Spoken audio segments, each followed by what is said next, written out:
이른바 재판 노쇼 논란을 일으킨 권경의 변호사, 저희도 지난번에 전해드린 바 있죠. 대한변호사협회가요, 징계위를 열고 권 변호사에 대해 징계안을 확정했습니다. 그런데 일각에서는 솜방망이 처벌 아니냐 이런 지적도 나옵니다. 먼저 권 변호사의 재판 노쇼로 피해를 입은 고 박주원 양의 어머니의 목소리부터 듣고 오늘 프레스룸 라이브 시작하겠습니다.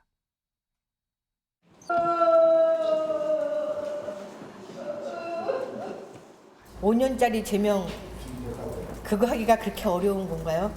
이런 짓을 했는데도 우리 주원이를 2번 죽였고 저를 죽인 겁니다.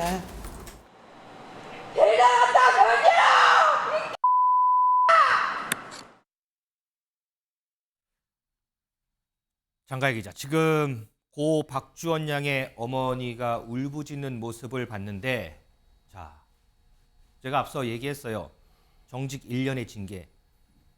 이 징계안을 받아들일 수 없다라는 뜻이죠?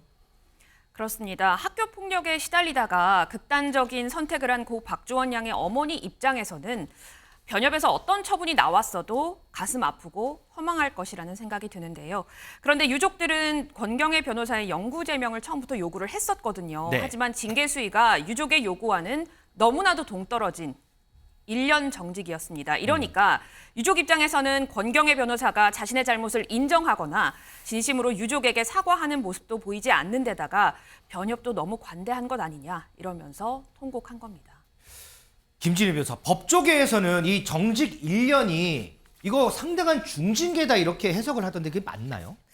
일단은 변호사에 대한 징계 수위가 이제 5가지가 있습니다. 네. 제일 이제 수위가 높은 것이 영구 제명이고 그 밑에 제명이 있고 그 밑에 이제 3년 이하의 그 정직이 있고 그 밑에 이제 과태료 처분 3천만 원 이하의 과태료, 그 밑에 가장 가벼운 것이 이제 견책, 이렇게 5가지로 수위가 나눠져 있습니다. 네. 근데 이제 영구 제명 같은 경우에는 보통 이제 뭐 변호사 직무 관련해서 2회 이상 뭐 금고형을 선고를 받는다거나 형사 처벌을, 아니면은 이제 뭐 2회 이상 징계 처분을 받는 경우 변호사법에 따라서 뭐 이런 경우에 이제 영구 제명인데, 그게 아니라 뭐 단순하게 이제 뭐 성실의무 위반이라던가 아니면 뭐 이제 그 품위유지 위반이라던가 이런 것들이 서로 이제 여러 가지 비위 사이가 경합이 됐을 때 보통 이제 제명이라던가 정직이라던가 이런 처분이 나는 것입니다. 근데 지금 이제 권 변호사 같은 경우에는 이제 성실의무 위반으로 지금 이제 문제가 되는 거거든요. 네. 그렇기 때문에 이제 법조계에서 이건 좀 과하거나 아니면 좀 무거운 징계다라고 보는 입장에서는 이제 표면적으로 봤을 때 그 권 변호사의 징계 사유가 이제 그 성실의무 위반 한 가지다. 근데 이 한 가지를 가지고 이제 그 여러 가지 비위 사유가 경합된 것이 아닌데 이렇게 정직 1년을 한다라고 하면 이거는 무거운 거다라고 이제 표면적으로 봤을 때 그렇게 이제 판단이 될 수도 있는 것입니다. 근데 이제 또 한편으로는 이게 단순하게 그냥 한 가지, 그러니까 뭐 이제 성실의무 위반이다 이렇게 한 가지의 어떤 사유로만 보기에는 좀 굉장히 무거운 지금 상황이거든요. 그러니까 왜냐하면 이제 기일을 관리하는 것이 이제 굉장히 변호사 사무실에서는 중요한 일입니다. 네. 그것에 이제 출석하지 않을 경우에는 지금 이 사건처럼 실제로 뭔가 이제 항소도 할 수 없고 재심도 할 수 없고 실질적으로는 의뢰인 권리를 다 잃는 경우도 있기 때문에 네. 지금 권경의 변호사 같은 경우에는 사실은 성실의무 위반 한 가지만이 문제됐다 하더라도 그 수위가 굉장히 심한 거죠. 그래서 이제 그 어떤 위반 수위를 봤을 때는 이게 결코 가벼운 징계는 아닐 수 있다. 이런 의견도 당연히 있습니다. 그런데 그 박주원 양 어머니 말로는 여기 나와 있죠. 5년 정직은 그거는 안 되느냐 이렇게 얘기를 했는데, 그러면 방금 말씀해 주신 여러 사안들을 봤을 때 5년 정직은 나올 수는 없는 그런 사안인가요? 어떤가요? 사실 이제 현실적으로 놓고 봤을 때 아까 말씀드린 것처럼 지금 이 권 변호사 비위 사유 자체가 성실의무 위반이 한 가지에 해당합니다. 네. 물론 그 한 가지가 심각한 게 이제 문제이기는 한데 네. 그렇다라고 하면 이제 다른 어떤 사건들하고 형평성도 고려를 하지는 않을 수는 없거든요. 그렇기 때문에 이제 다른 사건하고 형평성을 고려했을 때는 뭐 이제 현실적으로 여태까지 어떤 사례에 비추어 보았을 때는 쉽지는 않다라고 이제 보여지고, 다만 근데 그 어떤 위반 사유가 굉장히 중대하기 때문에 이런 점을 고려한다면은 뭐 이제 제명이라든가 5년 제명이라든가 이러한 것도 그렇게 무리는 아닐 수는 있습니다. 이승훈 부위원장. 근데 한편에 반대로 생각을 해보면 어쨌든 유족이 입은 피해를 생각을 하면 이번 징계 결정, 징계 수위, 대한변호사협회가 이 권경의 변호사를 감싼 것 아니냐라는 이런 비판도 나올 수 있고요. 한편 또 그런 생각도 해볼 수 있고, 실제를 보면 성실의무 위반, 요걸로 인해서 변협에서 여지껏 영구 제명된 경우도 최근 3년간 한 건도 없고요. 여러 가지 봤을 때는 좀 제 식구 감싸기 아니냐 이런 비판이 나올 법한데요. 피해자 입장에서 보면 학폭 소송으로 자녀가 이제 극단적인 선택을 한 이후에 벌어진 소송들이잖아요. 네네. 그러니까 굉장히 감정적으로 억울한 감정들이 많이 있었을 건데 세 차례 불출석을 통해서 결국에는 소송이 패소해버린 결과가 됐기 때문에 부모가 느끼는 감정은 굉장히 충격적일 것 같아요. 그렇죠. 다만 이제 변호사협회에서 영구 제명을 했던 건이 딱 한 건 있었는데 그 경우도 여러 차례에 걸쳐서 징계를 받았고 또 개인이 형사 재판으로 집행유예 판결을 받은 경우였어요. 그래서 상대적으로 봤을 때 이게 뭐 약한 처벌이냐라고 보기에는 쉽지는 않습니다만 피해자 입장에서 보면 굉장히 억울한 부분이 있기 때문에 참 그 두 가지 형평성과 피해자의 억울함을 함께 조화롭게 해석하기에는 참 어려운 측면이 있다 이런 말씀 드리고 네. 1심 가해자를 상대로 10명을 상대로 소송을 했다가 한 명에게 승소를 해서 5억 정도 판결이 났었거든요. 그렇죠. 네. 근데 이제 항소심에서 길 불출석에서 결국 이 5억 원에 대한 판결 난 것도 패소 판결이 됐기 때문에 이 부분은 지금 권경의 변호사를 상대로 손해배상 청구 소송을 진행하고 있거든요. 그건 이제 금전적인 부분은 손해배상 소송을 통해서 어느 정도 위자가 될 거예요. 그렇지만 감정적인 어떤 손해에 대해서는 사실상 뭐 회복하기는 어렵다고 봐야 되죠. 자, 앞서 보신 것처럼 유족이 울분을 토합니다. 이 울분을 토한 이유, 물론 권경의 변호사에 대한 징계 수위도 수위지만 바로 권경의 변호사에 대한 태도 때문이었습니다. 권 변호사, 조사위가 열리고 징계위가 열리고 이 과정이 가는 그 과정마다 사과 한마디 없었다고 합니다. 유족의 목소리 이어서 좀 듣겠습니다. 권경의 변호사가 어머니에게 혹시 연락을 해온 적은 전혀 없습니까? 전혀 없습니다. 아, 그러면 그동안에 이런 방구 말도 없었던 겁니까? 문자 보내고 예. 제가 고맙습니다. 뭘 고맙냐. 음. 그리고 고맙다고 말을 하기 전에 당신은 나한테 찾아뵙고 싶다고 말을 해야 되지 않느냐. 제가 문자를 보냈고 몸을 추스린 다음에 연락드리겠습니다. 그 문자를 한 이후로는 한 번도 없습니다.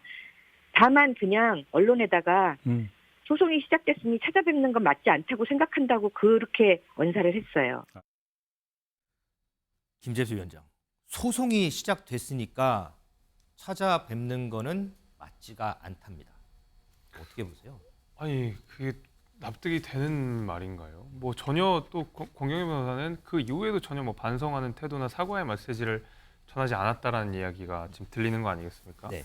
저는 이제 앞서서 이제 뭐 변협의 징계와 관련돼서 뭐 이것이 좀 강한 처분이다라는 말씀도 있었고 통상적인 처분이다 이렇게 말씀도 하셨지만은 저는 이거 좀 이해하기 좀 어렵거든요. 왜 그러냐면 결국 처분, 뭐 처벌 이런 것은 다른 사안에 대해서 어떻게 징계를 했는지랑 견주어서 비춰봐야 될 텐데 최근에 이제 변협이 국회에서 뜨거운 이슈가 됐던 것은 소위 말하는 리걸테크 기업들과의 어떤 대치 국면 속에서 많은 그 규제 혁신과 관련돼서 변협 이야기가 많이 나오고 있거든요. 그러니까 변협이 리걸테크의 기업을 나오는 것을 인위적으로 막고 있는 상황이거든요. 말하자면 기득권 지키기를 하고 있는 상황인데 그래서 법률 플랫폼에 가입한 변호사들에 대해서 징계하는 처분이 있었습니다. 예를 들면은 내가 변호사업을 유지하기 위해서 플랫폼에 가입한 사람도 징계. 네. 물론 기간은 차이가 있겠습니다만은 저런 식으로 재판에 불출석해서 너무나 불성실하게 피해자에게 더 큰 피해를 주는 이 사안에 대해서도 똑같이 징계. 기간이 다르다고 하더라도 징계인 것은 똑같거든요.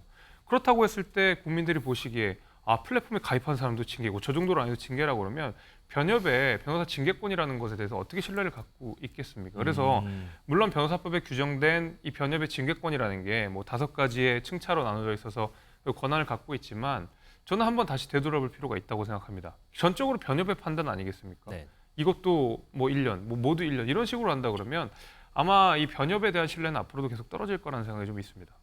김진일 변호사, 지금 뭐 유족도 반발하고 있고 여러 가지 비판의 목소리가 나오는데 혹시 변협에서 징계 결과가 뒤집히는 경우도 있나요, 혹시?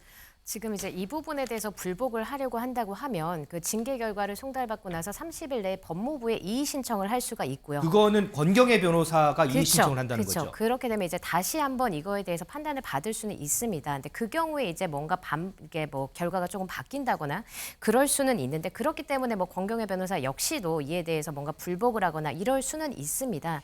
근데 사실 이제 실무를 하는 이제 변호사 입장에서 봤을 때 사실 어떻게 이런 사건이 발생했는지가 굉장히 좀 의문일 정도로 굉장히 좀 이례적인 그런 사건이고 굉장히 좀 굉장히 너무나도 이제 해태했던 거 아닌가 본인의 임무를 이런 생각이 이제 드는 사건입니다.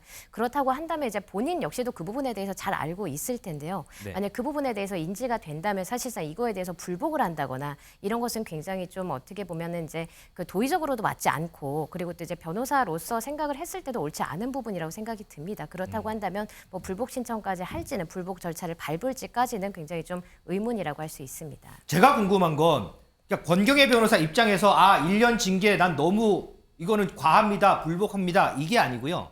그거 말고 지금 유가족이라든지 다른 부분에서 지금 권경의 변호사에게 내려진 이 1년의 정직이라는 징계가 부당한 것 같습니다. 이거 다시 한번 좀 봐주십시오 하고 이렇게 할 수는 없는 거예요. 일단은 뭐 그거를 이제 뭐 논의를 해볼 수는 있겠지만 일단 이제 한번 결정이 되지 않았습니까? 그 결정이라는 것도 이제 위원회가 이제 구성이 돼서 결정을 한 것이기 때문에 불복 절차를 따로 이제 걸치지 않는 경우에는 뭐 이것이 뭐 변경이 된다거나 그런 거는 생각하기 좀 어려울 것 같습니다. 그렇군요. 이승훈 부위원장, 그런데 이런 상황에서 더 안타까운 게 내일이 고 박주원 양 기일이라고 하더라고요. 그렇습니다. 박주원 양 기일이다 보니까 이 사건이 좀 더 부각되는 것 같고 또 피해자의 억울함도 더 커져가는 것 같습니다. 다만 이제 이 부분에 있어서 이게 지금 다툼의 여지가 없잖아요. 네. 변호사를 상대로 한 손해배상 청구 소송을 했을 때는 법리적으로 다툼이 있다거나 사실관계에 다툼이 있을 때는 어느 정도 다툴 수는 있지만 이 사건의 경우에는 불출석 3회로서 다툼의 여지가 없어요. 과실만 있기 때문에 이 부분에 대해서는 권경의 변호사가 좀 억울함을 호소하기 위해서 뭐 피해자하고 만나지 않는지는 모르겠습니다만 피해자에게 좀 사과하는 모습들을 보여주는 것들이 소송 승패 여부를 떠나서 좀 더 바람직한 자세가 아닌가 싶습니다. 어머니가 한 말입니다. 내일이 딸아이의 기일인데 딸을 어떻게 보러 가야 할지 너무나 참담합니다. 이렇게 얘기를 했습니다. 딸이 떠나간 지 8년입니다. 그럼에도 불구하고 아직도 딸을 놓지 못하는 어머니의 심정은 어떨까요? 고 박주원 양의 명복을 빌겠습니다.